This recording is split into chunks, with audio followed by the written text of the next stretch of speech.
பாவக்காய் புளிக்கூட்டு எப்படி பண்ணி பாருங்கள். கசப்பு தெரியாமல் நல்லாயிருக்கும். 3 டேபிள் ஸ்பூன் எண்ணெய் எடுத்துக்கோங்க.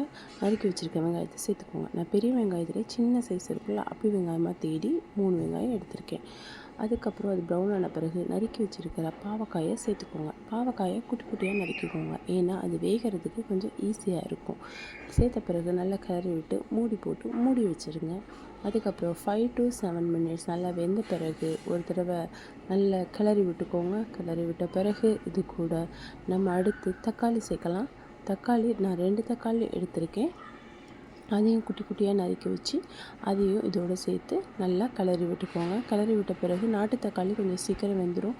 இப்படி இதில் தக்காளி வேகிறதுக்கு கொஞ்சம் டைம் எடுக்கும். நான் திருப்பியும் கிளறி விட்டு நான் மூடி போட்டு மூடி வச்சுட்டேன். 3 to 4 மினிட்ஸ் அது வேகிறதுக்கு லோ ஃப்ளேமில் வச்சு வேக வச்சுக்கோங்க.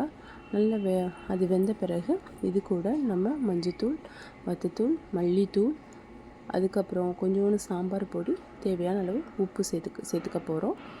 அதுக்கப்புறம் நம்ம இதை நல்லா கிளறி விடணும். இப்போ எல்லா தூள்களும் நம்ம இப்போ சேர்த்த பிறகு உங்களோட உரைப்புக்கு ஏற்ற மாதிரி சேர்த்துக்கோங்க. ஒரு சில பேருக்கு உரைப்பு அதிகமாக இருந்தால் பிடிக்கும், ஒரு சில பேருக்கு உரைப்பு கம்மியாக இருந்தால் பிடிக்கும். அதுக்கேற்ற மாதிரி நீங்கள் ரெட் சில்லி பவுடர் எடுத்துக்கோங்க. நான் எல்லாமே சின்ன ஸ்பூனில் தான் எடுத்துருக்கேன், கொஞ்சம் கொஞ்சம் தான் எடுத்துருக்கேன். அதுக்கப்புறம் தேவையான உப்பு சேர்த்து நல்லா கிளறி விட்டு எல்லா பாவக்காய் ஃபுல்லாக நம்மளுக்கு அந்த மசாலா போகிற மாதிரி நல்லா கிளறி விட்டுக்கோங்க. கிளறி விட்ட பிறகு இது கூட நம்ம ஒரு பெரிய நெல்லிக்காய் சைஸு புளி ஊற வச்சுருந்தோம்.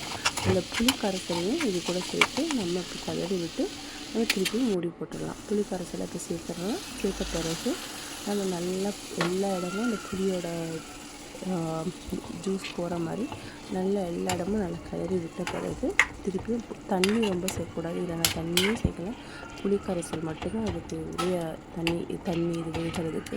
அதனால் அந்த புளி கரைசலை மட்டும் சேர்த்து இந்த அளவு தண்ணி இருந்தால் போதும். புளி கரைசல் தண்ணி மட்டும் இருந்தால் போதும். திருப்பியும் மூடி போட்டு ஒரு 4 மினிட்ஸ் 3 மினிட்ஸ் விட்டுருங்க. அதுக்கப்புறம் பார்த்திங்கன்னா இந்த ஸ்டேஜ் வந்துடும். நல்லா கிளறி விட்டு மூடி வச்சுருவோம். பாவக்காய் புளிக்கூட்டு ரெடி.